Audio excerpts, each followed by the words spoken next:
Hey, this is Bryce and welcome back to my YouTube channel, Jack of Trades. In today's video, we're going to do an unboxing of a brand new kit that we just got in our shop. This is the RC10CC, which stands for Classic Clear. So if you weren't aware, about a month ago, Team Associated announced that they were releasing a clear version of the RC10 Classic kit, and they've started popping up in hobby shops. I think a lot of people actually pre-ordered through A-Main Hobbies, and A-Main's usually pretty good with their pre-orders, but I think they oversold. I heard that there might be a waiting list as long as 300 units.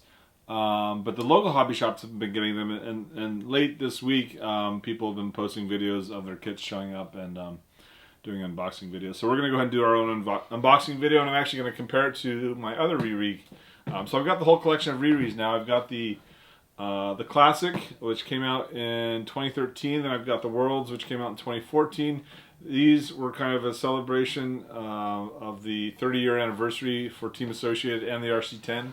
And then this just came out, obviously this year, in celebration of the 40-year anniversary for Team Associated and the RC10. So let's get a little bit into this kit. The retail on this, well, that's actually kind of a point of contention that's come up. There's been some drama this week in that the MSRP on this kit is $469.99.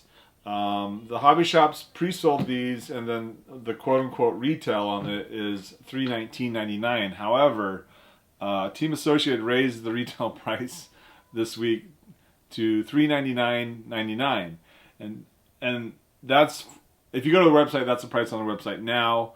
I don't know what it was before on their website, but that's what it is now, and all the hobby shops were charging $319.99. So there's a pretty significant discrepancy between the hobby shops that are pre-selling and Team Associated on their website. And I don't know what that's about, but a lot of people are kind of pissed off with Associated for doing that. So I saw in one of my Facebook threads that NorCal Hobbies, which is my local hobby shop, had these sitting on the shelf in stock. So last night I called them up and ordered it over the phone, and then I went and picked it up this morning. And that's how I managed to get my hands on one. So this is a clear kit, and what that means is that all the plastic parts that were normally done in nylon, white or black nylon, are now done in polycarbonate. Polycarbonate is basically Lexan. And it's a fairly durable plastic, so I'm curious how robust this car will be. And if I build one up, I'm actually going to run it. I'm not going to throw it on the shelf. To be honest, I don't have a lot of shelf space for Shelf Queens, so I'm kind of switching my mindset on what I have as Shelf Queens versus what I have as just kind of runners. And on this car, all the nylon parts are done in polycarbonate. And actually, that's not even true, because I'm looking at the box now, and it looks like the shock bottoms are not in polycarbonate, and the ball cups are not in polycarbonate either. We'll have to open up and check it out. The other thing is, Associated is not selling spare parts for these cars. So if you break something, you are SOL. You either have to buy a new kit or go on eBay and find someone that's parting out a kit. Spare parts in general for these cars are expensive, and I imagine the fact that they're not even making spare parts for this car is going to make that spare parts market go through the roof. Which is kind of unfortunate, since they have the capability to make spare parts. They've got the molds, they've got the materials. They just have to build up the infrastructure for selling individual pieces, right? Basically, it's creating the bags and tags and SKUs. But whatever. I'm not even going to try to understand the business decisions of some of these companies these days, because it just doesn't make sense.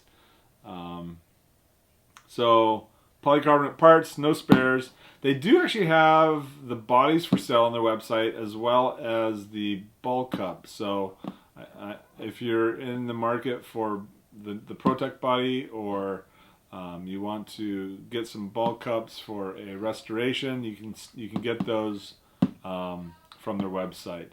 For all the other parts, just the normal RC10 kind of white nylon parts, you can go to a company like Fan RC, which is reproducing those as molded parts, not printed parts. and I still need to get an order in for his parts, because the problem is, it's like every week he's adding new parts to his library of parts that he's making. So I keep kind of waiting for a pause in his production so I can place an order, but he keeps adding new parts, where he's probably going to have the entire car available at some point. So enough of me rambling. Let's get into this kit and let's see what it looks like as compared to the 2013 Classic re-release. They're both modeled on the same car, the original 1984 RC10. It's just that this came out 10 years earlier than this, and this is done in more of the traditional vintage re-release, whereas this is done as something to kind of set it aside from everything else as a clear car. It's probably one of the first production RC cars that has been done in clear, but that's probably for a reason, because companies aren't going to make injection molded polycarbonate parts. Alright, enough of me rambling. Let's go ahead and flip the camera around and dig into these two kits and kind of see what the differences are. Take care. Alright, so this is take two. I've already unboxed these and I did not hit the record button, so we're going to try this again. So we have the two... Okay, we are shifting gears. Since I have the kit and it doesn't get to come out very much to play, we might as well take advantage of this opportunity to look at an original Edinger RC10 kit. So this kit is kind of a mid to late Edinger. I would guess it probably came out around 1986. It's not an early Edinger kit, but it's what I got. And I came across this kit in kind of a I was lucky with the kit. I bought it on eBay. The guy that had it didn't know what it was. But he had basically the whole kit was in a bag, and it just looked like a bag of parts. And from the photos in the auction, I couldn't even tell if the kit was complete. So when I bought it, I took a huge gamble in the assumption that it was complete. And then when I received it, I was very fortunate in that the kit was complete. Every bag was there, every bag was sealed. The only part that was missing was the pinion gear for the kit. So aside from that pinion gear, this is a complete early Edinger RC10 kit. And these things go for dumb money, especially if they're sealed. And that's what it looks like. So let's get back into looking at box art, because we've got the three kits now, right? Separated by 40 years almost. So this is a 1986, this is a 2013 kit, and this is a 2023 kit. So we're spanning across almost 4 decades of history with the RC10. So as we look at these boxes, they all look very similar. I actually like this. This is I think a much better picture. Ignoring all the other stuff, I feel like this is a better picture. What's interesting with this, and some people are complaining about the box art on this, is, and to be honest, I don't know why, because the box art on all three of these are almost identical. However, the biggest deviation is what they have in the background here. And to me, it looks like a pile of hotel ice. So this is the hotel ice box. I'm going to coin that phrase. I'm sure that'll go viral. Or not. But it's kind of a weird backdrop for this car. Maybe because it's a clear classic kit, but what does that have to do with ice, if this is? So let's look at the flap. I should bring my classic kit out too, because that's a Cadillac box. So we got East Edinger. That's what they mean by an Edinger kit. It's the address where it was manufactured, which was 1928 East Edinger in Santa Ana, California. And then the newer ones, even though this is 10 years older, this is also this is when Associated was at Lake Forest, California. So we got Lake Forest, California, and we got kind of a side view of the car, and then we've got a view of the rear of the car, and then the front of the car. And here, I actually think these photos are pretty cool because you can see all the clear bits that have been dumped into this kit. What I do like about, and then this is a classic kit, there's nothing to complain about this. What a lot of people complain about in the 2013 Riri is that a lot of the plastics had this green tint to them, and you can clearly see that in this box where we've got. I'll just bring these two boxes up, and you can clearly see kind of the green tint in those wheels from the original to the Riri, which is kind of strange. And we'll get into that a little more as we get later into the video. So then we go and look at the end. So this is traditional. There's different versions of this. It's a printed label that got glued onto the box, whereas I think some of the earlier kits, this text was printed onto the actual box. And these Riris are still not toys after 10 years. At least that's what they try to tell us. So then, looking at our isometric view, or the kind of detail various elements of the kit. Here they're advertising Proline tires. They're not necessarily telling us what we're getting with the new Classic Clear. And then of course we have the original tires from the Edinger kit. And then we get on this end, it's another label that's been glued onto the box. And here we see our kit numbers. So the original kit numbers being 6010. Excuse me, the Classic kit from 2013 was 6001.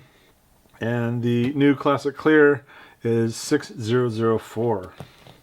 And that is pretty much it on these boxes. They did spring for a little more ink on the bottom of the box. The original doesn't have anything on the bottom. Let's get into the Classic Clear kit now. We'll put these off to the side. So we've got our gear cover, our wing wire, looks like our gear cover plug, and our wheels and tires. And once I get everything out of the box, I'll go back and we'll open the bags up and look more closely at these parts.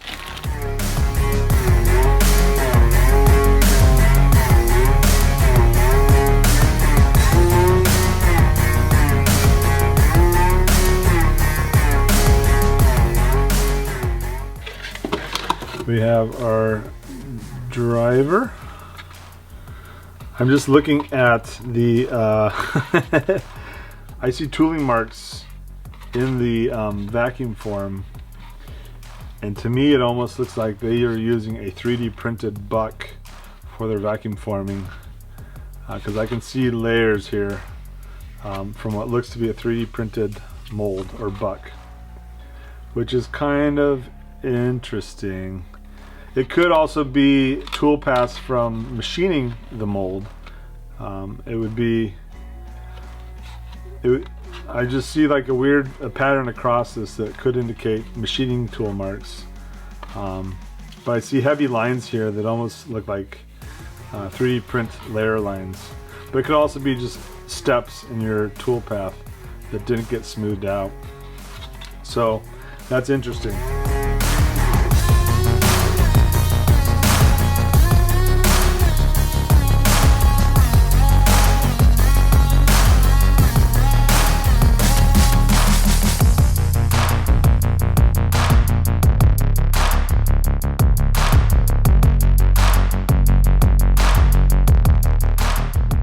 Got our body, here's our chassis. It's cool, it's clear, it's aluminum. Having just made my own aluminum chassis, it's kind of cool to see another clear aluminum chassis of the same design, just on a smaller scale. So here's my gripe with this kit, and this is just from the unboxing. This body is damaged. It's damaged to the point where I'm going to be contacting Team Associated to get a replacement. So these chassis, the way they make them is they're stamped, right? They stamp them on a die. So they take a flat sheet of aluminum, they stamp it over a die, and then you get these flanges that come out, and they have to trim those flanges. And then so they'll stamp it, then it'll go to a die cutter and they'll cut it out. But in the process of cutting that out, you basically create this knife edge along this top edge. And this exists on the 2013 Riri as well, though for some reason that one has been less problematic. So you get this sharp edge that should be broken down probably at the factory, I would argue. You either hit it with a belt sander or a file, whatever. But they should deburr that. And as a result of not deburring it, this body has been damaged where I have all these scratches. So we've got scratches here, we've got scratches there. You can kind of see those white scratches. We've got scratches there, we've got scratches there, and those will definitely show up after you paint this body. There's even scratches all the way up here. So they definitely should rethink how they're shipping these bodies, because they're not cheap bodies. These bodies, the body kit goes for 30 bucks. I think that's more expensive than the J Concepts bodies. But it does come with a wing and it comes with the window masks. But still, 30 bucks, the body's damaged. I'm going to ask Associated to replace this body, and they need to kind of think about maybe including a piece of tissue or some way to buffer the chassis from the body, because that's unacceptable. All right, what's left in the kit? We got our little tools, and then we got our instruction stickers, antenna tube. It's interesting in this day and age that we're getting a full-length antenna tube still, when really you only need about 3 or 4 inches of that antenna tube. We got window masks, a very small instruction manual. That's surprising. Let's do a quick unboxing of this kit. Because most people, I don't even know if there's YouTube videos of unboxings of original Edinger kits.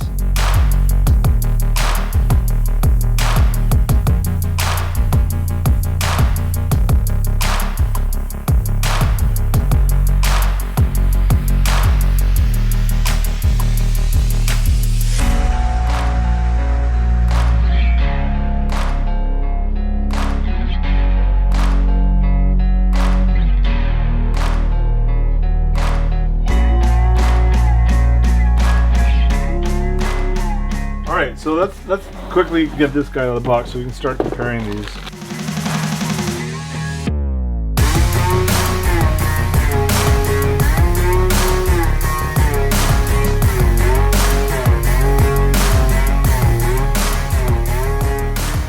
It's interesting. These are different molds. Looks like somebody might have gone in with an engraving tool to engrave that feature into the mold, because it almost looks free-handed. And there's some other, I don't know if this mold is worn out, but there's a lot of rough edges around some of the lines here. This guy is a cleaner looking body, but this is, and these lines are more uniform, so this is definitely a different mold. And then even this is a different mold than this. We've got more detail. The window netting has changed. We've got different cut lines for trimming the body out. Here you do have to come up into here to cut this out for the shock tower, but there's no indication of where to cut necessarily. And here they have clearly marked out where you're going to be cutting into that body. So this might be a more user-friendly body in the sense that it'll be easier to cut out or to trim. So being an early Edinger chassis, this chassis did not have the holes for the stealth transmission, and those holes are these 4 smaller holes in the middle of this rear piece of the chassis. So we've got it on the Riri chassis, we have those holes, but we don't have it on the original chassis, the A-stamp chassis. And otherwise, they look to be almost identical. We've got some holes on the original chassis that are not countersunk. So these holes up here are not countersunk. And other than that, though, the hole pattern looks identical. This is the Riri chassis. This is the original A-stamp. This is kind of orange from gold, and this is just kind of ugly. This is like a burnt orange, and this is like, I don't know, it's been in the tank too long orange. So I do like this anodized better. I would prefer if this was a little bit lighter, like the original Edingers, but this is probably more common with the RC10s, the vintage ones, whereas this is the Riri. And then the clear is actually kind of nice looking too. It's just kind of a satin silver. Let's continue on with the theme of body parts. Similar, I mean, the wings are all of the same design, essentially. The Riris have this little dimple in the middle here, and I don't know what that's for, I haven't built one of these kits yet. All right, on to the driver. This is where we're going to see the biggest difference. These look very similar, except this doesn't have the mask on it. But this guy is just, it's a bad mold. I mean, it's a sloppy mold. It's not very well finished. You can see tooling marks, either layer marks or tooling marks in the mold. But it's definitely a it's different than this. If you look at the ball cups on the original versus the new ones, you can clearly see the color difference. But even the Classic Clear, they did go with a white plastic, but it's a different plastic. Whereas this plastic, it looks like nylon, and this probably is nylon as well. This almost looks like it's some kind of a urethane, and the material around the ball cup looks thinner than the material here around that ball cup. And I don't know if you're probably not going to be able to see that in this, but it looks like there's less material here, which means these might be. But actually, if I look at the original nylon ones, those look very similar in material thickness. So I don't know. It's a very small nuance. All right, let's get the wheels out of the way. So we already talked about these tires. These are the unmarked 4.3 stagger. This is the 4-rib. On the 2013 model, we had Proline tires. We've still got the 4-rib, and we have the 4.3 staggered pin. And the wheels, I mean, the Jelly Bean style wheels on all the kits. So let's go ahead and get into this bag now. Now we get into the good stuff. So these tires are Team Associated tires versus the Proline. The rubber feels nice and soft. So we've reverted back to the Team Associated tires, which is kind of cool. So we got these clear. I wonder how brittle this plastic is, if it's durable or if it cracks. I do know that polycarbonate can have strange reactions with CA glue, where it can just kind of start cracking as a result of some kind of a chemical reaction with it. So that being said, I would be really hesitant to glue on the tires to these wheels. Even if you were planning on running it, I might consider some other type of glue, maybe like shoe glue or something, and not use the CA glue. So we're going back to Team Associated. That's cool. I think I like that better than Proline. All right, so here we have our light pods and our wheel nuts. The wing mounts are the diamond style, not the teardrop style. So it's kind of homage to the early Edinger style. And then this is the kind of a late style gear cover, which is very reminiscent of the 2013 Riri. And a pre-bent wing wire. All right, let's get into the nose piece. Not much to really talk about here. They're very similar in design, if not identical. Just one's clear and one's not. Same with this guy. Just different color and anodized, but otherwise identical. I'm curious about the shock towers, if they are true to the original hole pattern or not. Okay, here we go. I want to look at the front and rear shock towers. We got one hole, one hole, one hole, one hole, one hole, one hole. See? There we go. The difference. This is a later model with 2 holes for the shocks versus 1 hole. You can kind of see that there. And then on the Classic Clear, we're back to the 1 hole. Gearbox, I'm guessing, is very similar in design. It's a 6-gear transmission. I just want to free up some space to open up the bags for the Classic Clear.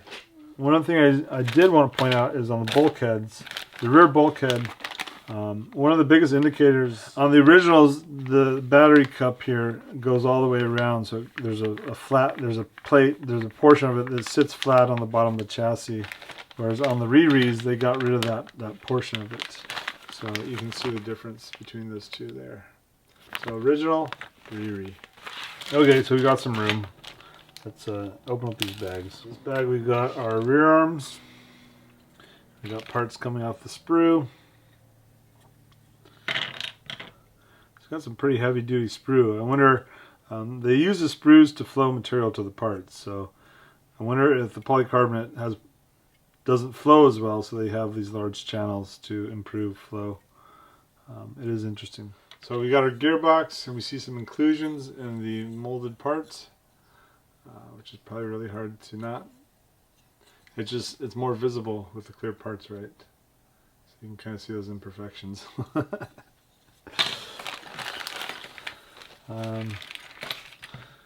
Got our gears with the annoying screws, motor plates.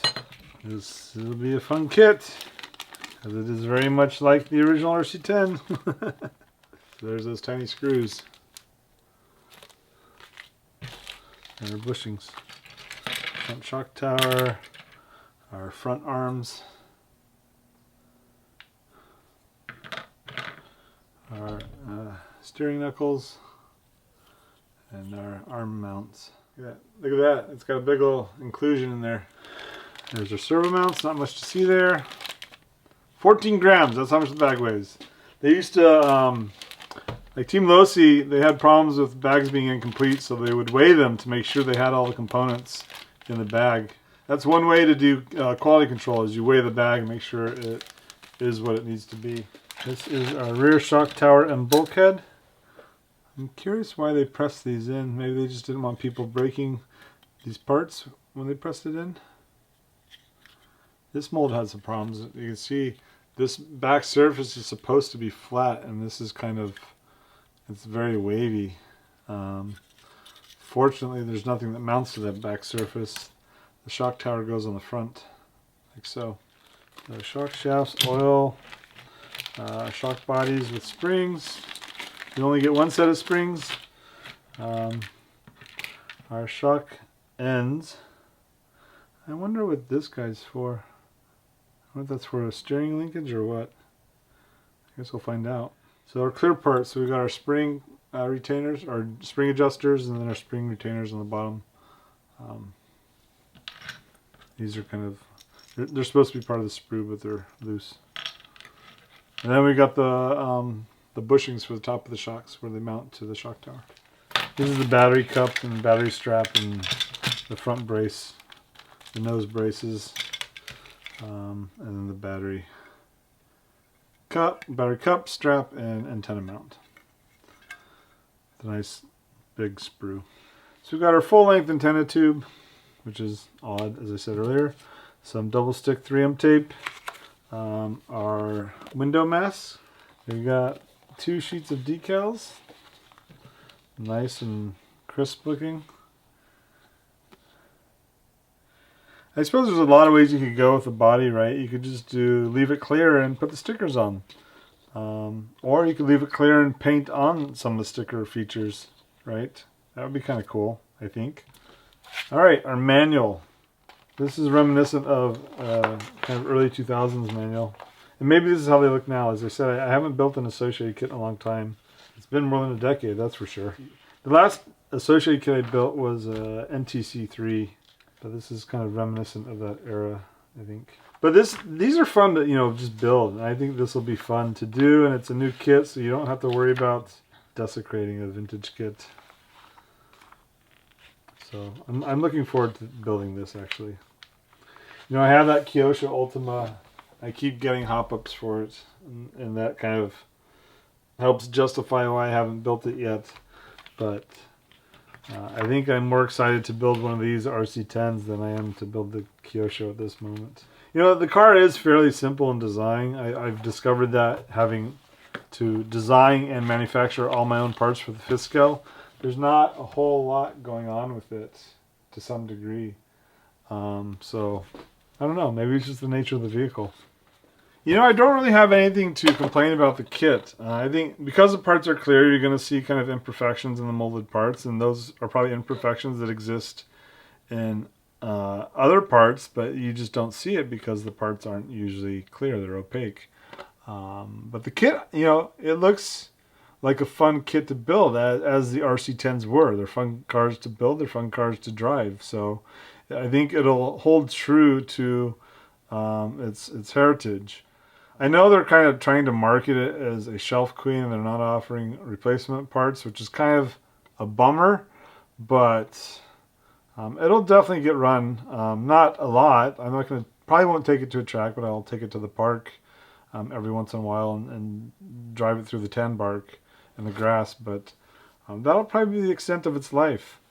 I mentioned earlier about doing something a little different with the build than box art, and I don't know if I'm going to do that. I think the car in of itself is kind of cool looking. I think you could do some creative things with the body painting, but there are far more creative people out there when it comes to the aesthetics of these cars, and whatever I come up with will almost guaranteed not be unique. I am going to follow up with Associated and getting a new body, because I don't think it's acceptable for these bodies to come scratched from the factory as you open the box. And they are making spare bodies, so I don't see that as being a problem getting a replacement body. But we'll see. I'll have to reach out to them and see if they respond accordingly. Other than that, thanks for tuning in and watching. Take care. Bye.